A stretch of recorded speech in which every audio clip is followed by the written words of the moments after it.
Well, the Mansion DLC is finally here, and between the mansions themselves, the in-game missions, the drip feed content, and the AI that we can access, there's a lot to go over. So here's a whole bunch of facts and details that you missed in the new update. For simplicity, I've broken up all these facts and all the vehicle facts into two separate videos, so stay tuned for the vehicle facts video coming out soon. Now quickly before we go on to the mansion details and facts, I want to mention one problem with one of the missions. Now, the missions do have a few bugs, but the tram mission for the AV missions does have an error where if people get off the tram before the enemy tram stops, it'll actually glitch and merge into the main tram. So if you're having a hard time completing that mission, just remember to not get off the tram until it tells you to. Now, regarding the mansions, yes, you can own all 3 mansions, which gives you an added 60 car slots for your garages, 20 each. Now, of course, this means it would be very expensive to buy each and every mansion, but what a weird flex it would be to have every single one. So, if you have a lot of money sitting around, you may as well buy all 3 of them. Now, depending on which mansion you buy, you'll get slightly different cutscenes and slightly different reactions from different NPCs. Starting off, if you buy Devin Weston's old mansion, Michael will actually make a comment about the previous owner of the mansion. There's a sun deck down these stairs, right? It's been a minute since I've been in this place, huh? I gotta tell you though, you got a lot better taste than the asshole who used to be here. Did you check out that place in Tongva Hills? You didn't buy that too, did you? The previous owner, he wasn't very nice. On top of that, depending on which heist you've completed, whether it's the Pacific Standard heist or Casino heist most recently, this voice line from Michael will also be slightly different. You've been flying under the radar, pal. Until all this. Cayo Perico. That was you, wasn't it? Okay. Diamond Casino. That was you, right? Oh, okay. Cayo Pacific Standard. That was you, right? Oh, okay, well, what I hear, you've been busy. Okay, well. Next, if you buy the mansion next to Mini Madrazzo's place, he will actually text you the following text upon hearing that you've become his neighbor. I hear we're neighbors now. Crazy. If you ever hear a party at Castle Drazzo, you better crash it, alright? Bring me some of El Rubio's Cincimito. Now, I don't think there's anything unique for the Vinewood Mansion, but it does have a slightly different exterior compared to the other two, so if you want something unique, this property might be for you. Now to go over some added benefits and details in the mansions themselves. The gym equipment and yoga mats are where players can build their strength and stamina to gain additional temporary strength, running speed, and swimming speed. There are different ways to do this with different activities, and these are definitely things that we're going to see in the future. Now, I know you're asking, is this even worth doing and how long does the effect take place? Now, I'm not exactly sure how long the effect takes place, it just lasted as long as I was in that session, so it lasts quite a while. But how much better is it? Well, here I took one of my Discord members and we went on a running race, and as you can see, you run a lot quicker. Even if we speed it up, you can just see how far ahead I got. So again, it's not game breaking, but it could be useful. Additional security staff can also be purchased for the mansion, which will reduce the chance of owned businesses being raided. But if you have security in those businesses already, it will remove the chance of them being raided entirely, which means you can say goodbye to all of those pesky biker business raids, including the ghost raids that you never get notified for. So if you get the security upgrade for a hefty $1.7 million, you don't have to worry about raids anymore. On top of that, thanks to one of my mods, Diego, we learned that you actually get notified when raids are stopped by your mansion security detail, so it's not just going to go completely unnoticed. Of course, we can also buy pets, dogs, and cats included. There are plenty of different dog breeds that we can get with different variations for each one. I'll be showing those on screen here. And for the cats, there's just 4 variations of the same cat. These will spawn in various places throughout your mansion, from on your bed, near the hot tub, on the roof near the yoga mats, and just throughout the house, and you can pet them wherever they happen to be. I'm gonna go with this one. You also have the option to name your animals, so that's pretty unique. It's the wrong type, but I'm gonna name it after my dog who passed away last year. I saw someone in my community name their dog the Rockstar logo, which is just kind of funny. You can customize your mansions by changing the statues and paintings within the mansion itself, and each one of the paintings is actually credited to a different individual or user. Lots of these are fan art for the game and have just been seen in the past. But it's nice to know that Rockstar will credit anyone they can find for these artworks. Now there are so many places in the mansion where we can pour ourselves or our friends shots and have drinks, with many of them being inside the building and 2 of them being outside. On top of that, we also have the bar in the basement, which you can actually get Macbeth whiskey from. Now I tried glitching this out to see if there was any unique places to spawn, and it looks like even if you try and get into the elevator, you'll typically just spawn in the mansion, but I'm sure you can spawn outside of the mansion as per normal Macbeth whiskey shots can do. On top of that, the lines you get from your AI are quite entertaining. How's the head, sir? Do not worry, sir. I cleaned the vomit. No judgment from me, sir. Judgment is not within my data set. Now I know many people were worried about the green juice not appearing in any of the promotional footage, but I'm here to tell you it is actually in the mansion. We can drink the green juice. Now the AI doesn't react to this, but it's located on the back table within the spa, so whether you walk around the pool or take a quick swim to go get it, you can drink green juice. The purple juice, however, doesn't exist. A small detail in the office space is that Michael's card can be seen on your desk. Now if you actually phone the number on this card, it'll pull up as busy in the game, but it's interesting to note that this number is Michael's actual number in story mode. What this also means is that Michael is completely ghosting us. We know this is his number, and he's just not answering. Now some people find all 3 AI voices and the piano music annoying, but you can actually turn these things off. Turn the TV off, turn the piano off by approaching it, and you can actually turn off the AI assistant's voice using the mansion management system in the interaction menu. The one annoying noise that you can't turn off if you have the arcade is the arcade music, which will spawn from whatever machine is closest to the management window and closest to the rest of the mansion. Different sounds will play depending on which machine is placed here, but if you have no machine placed here, it will turn off that sound entirely because that's the only machine in the entire arcade that will make noise.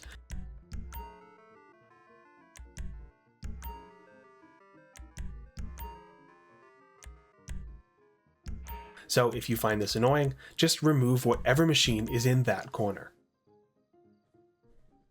An interesting note that I don't see anyone else talking about is the fact that your AI will actually celebrate your character's birthday, with birthday decorations showing up in the mansion. Shout out to one of my viewers, Clay, for pointing this out during my live stream and sending me screenshots of what it looks like. Moving to the trophy room, you'll actually notice that this map has a whole bunch of green markers on it, and these markers will be different for each individual player, because they mark every one of your properties and businesses that you own in the game. So if you have businesses up in Paleto Bay, you'll have plenty of green marks up there. You can also see that I own the facility up at Mount Gordo, and that green marker is equivalent here. Moving on to the trophies themselves, you can pick which trophies you have on display, and if you don't have all of these earned, here's how you can get them. The Star of San Andreas requires you to unlock every single GTA Online achievement. The big one requires you to complete the big score. High Achiever is awarded for completing 100% game completion in story mode. Centurion is given when you reach rank 100. Quincentenary is given at rank 500, and Millennial is given at rank 1000. 9 Figures is given once you reach $100 million of overall income. Half a Bill when you reach 500 million, and the 3 Comma Club when you reach 1 billion in overall income. However, there is a bug with this where if you reach over 2 point something billion dollars, your numbers will start to go into the negatives, meaning that if you've reached and exceeded this amount, these 3 trophies will be inaccessible. The Platinum Award unlocks when you get 100 Platinum Pause Menu Awards, Going Pro when you complete all heists as a leader, Criminal Mastermind for completing the Criminal Mastermind challenges, Nimble Fingers for earning $50 million from the heists, Doom Profiteer when you complete 15 acts as leader during the Doomsday heist, Clean Sweep for stealing $50 million from the vault in the Diamond Casino, Beachfront Bonus for stealing $50 million in primary and secondary targets from Cayo Perico, Well Liked if you've received 1,000 likes on content you've created, Entrepreneur for owning 10 different businesses, Car Connoisseur for owning 250 personal vehicles, Arena War Legend for unlocking all the Arena War trophies, 8-Bit Hero for unlocking all the arcade trophies, The Collector for finding all items for 7 different collectible types, Flying Ace for earning a gold medal in all flight school lessons, Adversary Alpha for winning 100 adversary modes, Speed Freak for winning 100 races, Distinguished Driver for reaching level 250 at the LS Car Meet. Long story short requires you to complete any of the 5 following things, so complete any of those 5 and you should get this trophy. The Veteran Award for when your character turns 10 years old, Spotlight for having a job featured in the community series, world record holder for holding a world record in any race at any time, and going places requires you to complete tier 4 in 35 areas of career progress. Now, I know that was a lot, but we also have the plaques on the wall, and there are 36 of them available. They all require you to reach tier 4 of their respective career progress. Speaking of career progress, there are 4 clothing items you can get for the new No Way Out career progress, including the No Way hoodie for level 1, the FIB bomber for level 2, the No Way tee for level 3, and the entire hacker outfit to match AV Schwartzman for level 4. Now, there are plenty of things our AI can help us with within the mansion, including an increase in production speed of any business. Well, many of our businesses, all of the biker businesses, the weapons business, and a few others. I'm not sure exactly how long this lasts, but you can do it once a day. You can also use your AI to fast travel to any of your properties, any of your apartments, stilt houses, businesses, biker businesses, anything. Any property that you own in the entire game, you can fast travel to it from the mansion. So this is obviously going to become people's first place to spawn because you can easily travel to any of the places. And if you use your office to start a sale mission, you can then fast travel to that business to do the sale mission. Now, many of these things can also be done when you call the AI assistant via your phone out and about. You can request a driverless limo, which works just like a taxi. It's not a fast travel option. They just drive you there, and it's horrible. I mean, just look at what happened on my stream. So how well does this work? It takes us to our mansion, right? Yeah, what happens if you guys just keep ramming it?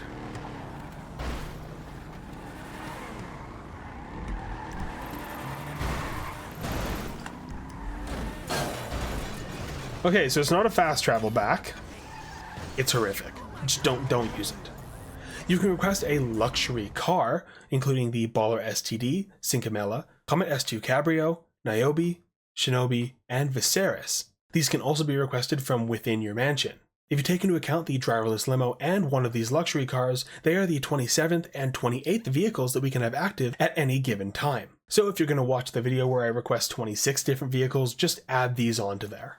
On top of that, when leaving your house, you can request various different helicopters. But if you have friends, crew members, or people in your CEO or biker business active in your mansion, you can actually pick who you want to be the pilot.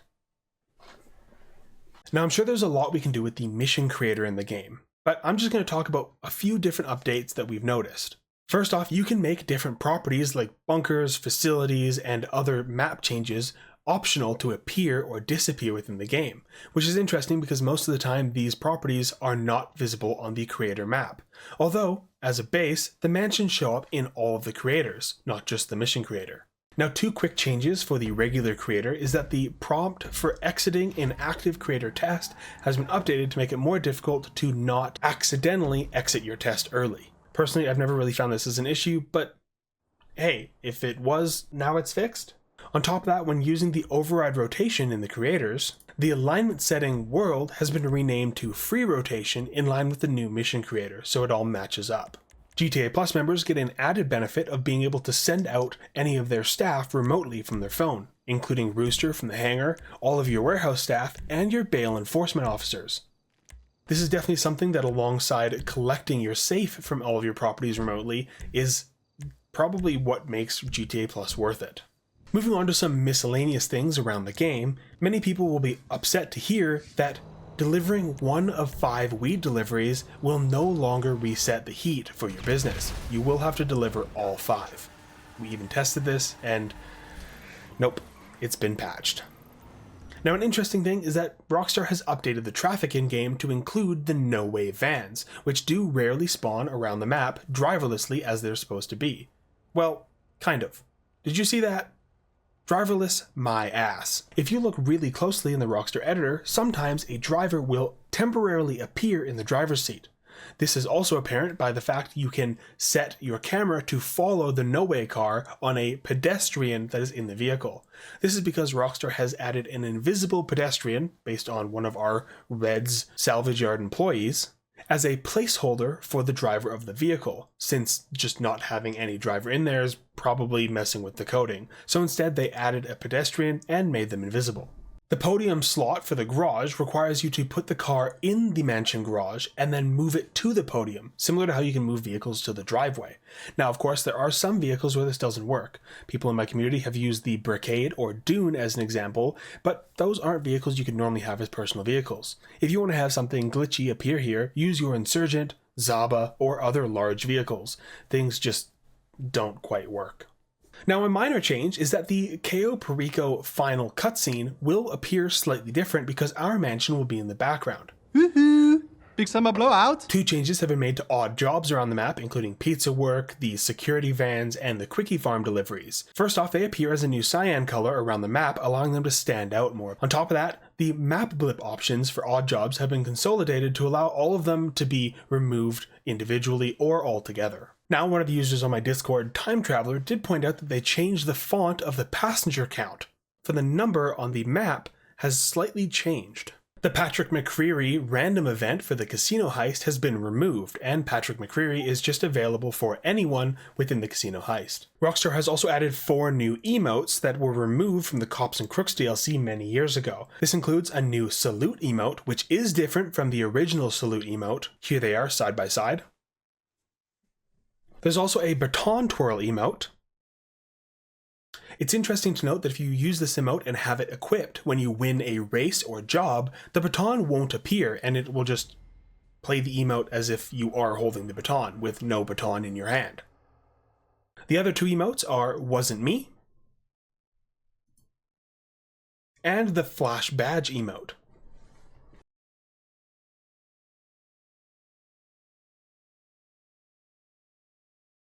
When completing a job, if you like or dislike the job, you will receive $500 on top of the normal RP that you always received. So get out there and start liking or disliking the jobs and make your millions. The vehicle websites in-game have been changed from having a featured tab to a popular tab, so we'll see how much different it actually is. And finally, gunman Gustavo Mota's cut has been lowered to 8% for casino heists, so if you like using him, he'll take less of a cut moving forward. Now, when it comes to drip feed content, we obviously have the cars that we'll mention in an upcoming video, but there's also some missions, random events, and collectibles that we haven't talked about. To start, huge shout out to Arthur1781 over on Twitter or X for uncovering all of this drip feed and unreleased content and always being on top of that. I hope you don't mind me using some of your clips. Link to his account is in the description. First off, there's 3 new odd jobs, including forklift work. We'll be required to use a forklift to complete a job. Newspaper delivery or postal work, where we'll have to deliver newspapers or mail around the map. And firefighter work, which will probably be similar to the dispatch work, but for firefighting. There are also 3 new random events, including a getaway driver event where we can aid in a robbery in progress to earn money and RP. This might actually be active in the game right now, but I couldn't exactly find it. A stoned survival random event, which we'll probably see closer to April 20th, 420. And the Valentine's Cheater random event, where we'll be able to rob him or help him, depending on what we want to do. It's not what it looks like. Okay, it's exactly what it looks like, but just listen. There are also 2 new dispatch work, including heli dispatch work, which might have us using the Police Maverick, and the Police Transport dispatch work, which might have us using a police transporter. But time will tell, and we'll have to see what exactly these 2 dispatch works entail. And finally, we have 2 new Lucky Clover collectibles, which will be able to go around the map and locate different collectibles, including a Golden Clover collectible, which I'm not sure exactly what causes this to spawn, but regardless, there will be clothing items to come with these and the 420 events and different things like that, even though we didn't get any brand new clothing in the game for sale. So there you have it, a whole bunch of new facts about the in-game mansions, missions, and drip feed content. If you want to be notified when the Vehicle Fact video releases, consider subscribing, or if it's already out, you can click right here.